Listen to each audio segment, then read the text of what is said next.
السلام علیکم۔ اسلام and Pakistan YouTube channel کے پیارے دوستوں، آج ہم سنیں گے ایک ایسی قوم کے بارے میں کہ جس قوم کے نبی نے اپنی قوم کے لیے بد دعا کی اور ان پر لعنت فرمائی، اور اس قوم کے 12,000 یہودی بندر بن گئے۔ جی ہاں، حقیقت میں بندر بن گئے۔ یہ پورا واقعہ ہم سنیں گے، بہت ہی معلوماتی یہ واقعہ ہے۔ آپ نے توجہ کے ساتھ اس واقعے کو سننا ہے اور کامنٹ کے اندر مجھے بتانا ہے کہ آپ نے اس واقعے سے کیا سبق حاصل کیا۔ اور اگر آپ ہمارے چینل پر نئے ہیں تو ہمارے چینل کو سبسکرائب کر لیں، اور اسی طرح کی اور بھی معلومات آپ تک پہنچتی رہے گی۔ تو واقعہ اس طرح ہے کہ روایت ہے کہ حضرت داؤد علیہ السلام کی قوم کے 70,000 آدمی عقبہ کے پاس سمندر کے کنارے ایلا نامی گاؤں میں رہتے تھے، اور یہ لوگ بڑی فراخی اور خوشحالی کی زندگی بسر کرتے تھے۔ اللہ تعالیٰ نے ان لوگوں کا اس طرح امتحان لیا کہ ہفتے کے دن مچھلی کا شکار ان لوگوں پر حرام فرما دیا، اور ہفتے کے باقی دنوں میں شکار حلال فرما دیا، مگر اس طرح ان لوگوں کو آزمائش میں مبتلا فرما دیا کہ ہفتے کے دن بے شمار مچھلیاں آتی تھیں اور دوسرے دنوں میں نہیں آتی تھیں۔ تو شیطان نے ان لوگوں کو یہ ہیلا بتا دیا کہ سمندر سے کچھ نالیاں نکال کر خشکی میں چند حوض بنا لو، اور جب ہفتے کے دن ان نالیوں کے ذریعے مچھلیاں حوض میں آ جائیں تو نالیوں کا منہ بند کر دو، اور اس دن شکار نہ کرو بلکہ دوسرے دن آسانی کے ساتھ ان مچھلیوں کو پکڑ لو۔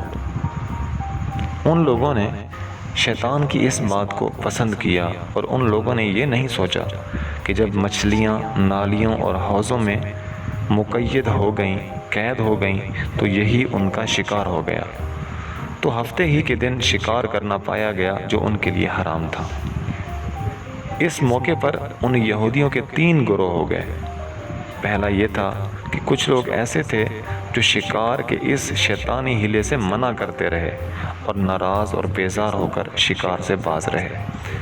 جو دوسرا گروہ تھا، ان میں کچھ لوگ اس کام کو دل سے برا جان کر خاموش رہے، دوسروں کو منع نہ کرتے بلکہ منع کرنے والوں سے یہ کہتے تھے کہ تم لوگ ایسی قوم کو کیوں نصیحت کرتے ہو جنہیں اللہ تعالیٰ ہلاک کرنے والا یا سخت سزا دینے والا ہے۔ اور تیسرا گروہ وہ تھا، وہ سرکش اور نافرمان لوگ تھے جنہوں نے حکم خداوندی کے اعلانیہ مخالفت کی اور شیطان کی ہلا بازی کو مان کر ہفتے کے دن شکار کر لیا اور ان مچھلیوں کو کھایا اور بیچا بھی۔ جب نافرمانوں نے منع کرنے کے باوجود شکار کر لیا تو منع کرنے والی جماعت نے کہا کہ اب ہم ان معصیت کاروں سے کوئی میل ملاپ نہیں رکھیں گے۔ چنانچہ ان لوگوں نے گاؤں کو تقسیم کر کے درمیان میں ایک دیوار بنا لی اور آمد و رفت کا ایک الگ دروازہ بھی بنا لیا۔ حضرت داؤد علیہ السلام نے غضبناک ہو کر شکار کرنے والوں پر لعنت فرما دی۔ اس کا اثر یہ ہوا کہ ایک دن خطا کاروں میں سے کوئی بھی باہر نہ نکلا، تو انہیں دیکھنے کے لیے کچھ لوگ دیوار پر چڑھ گئے تو کیا دیکھا کہ وہ سب بندروں کی صورت میں مسخ ہو گئے ہیں۔ ان کے چہرے بندر کی طرح، وہ پورے کے پورے بندر بن گئے ہیں۔ اب لوگ ان مجرموں کا دروازہ کھول کر اندر داخل ہوئے تو وہ بندر اپنے رشتہ داروں کو پہچانتے تھے اور ان کے پاس آ کر ان کے کپڑوں کو سونگھتے تھے اور زارو قطار روتے رہے، مگر لوگ ان بندر بن جانے والوں کو نہیں پہچانتے تھے۔ ان بندر بن جانے والوں کی تعداد 12,000 تھی۔ یہ سب 3 دن تک زندہ رہے اور درمیان میں کچھ بھی کھا پی نہ سکے، بلکہ یوں ہی بھوکے پیاسے سب کے سب ہلاک ہو گئے۔ شکار سے منع کرنے والا گروہ ہلاکت سے سلامت رہا، اور صحیح قول یہ ہے کہ دل سے برا جان کر خاموش رہنے والوں کو بھی اللہ تعالیٰ نے ہلاکت سے بچا لیا۔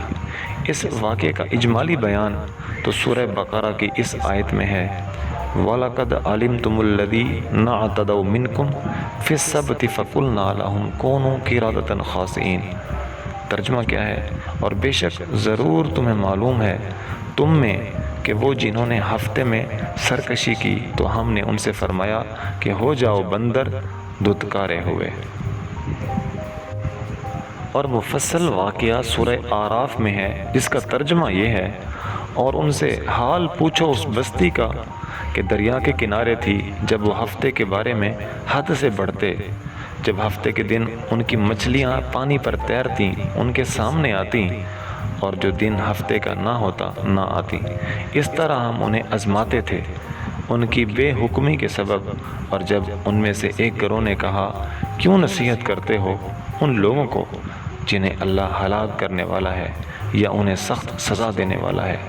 بولے، تمہارے رب کے حضور معذرت کو، اور شاید انہیں ڈر ہو۔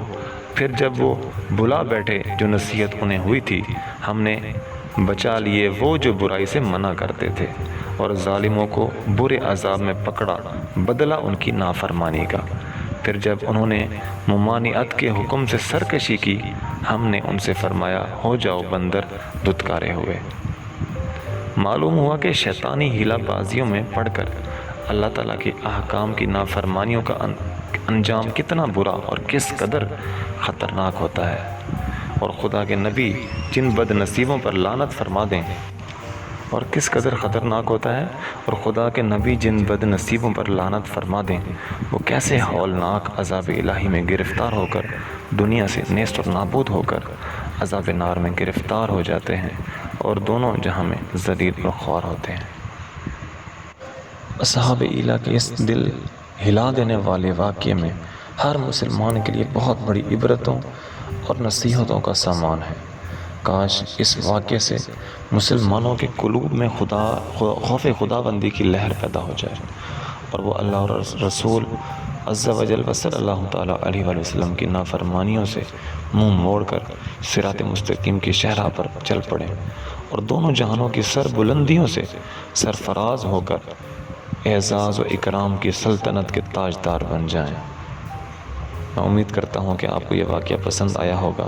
اس واقعے کو زیادہ سے زیادہ شیئر کریں اور لائک کریں۔ جزاک اللہ خیرہ۔ السلام علیکم ورحمۃ اللہ وبرکاتہ۔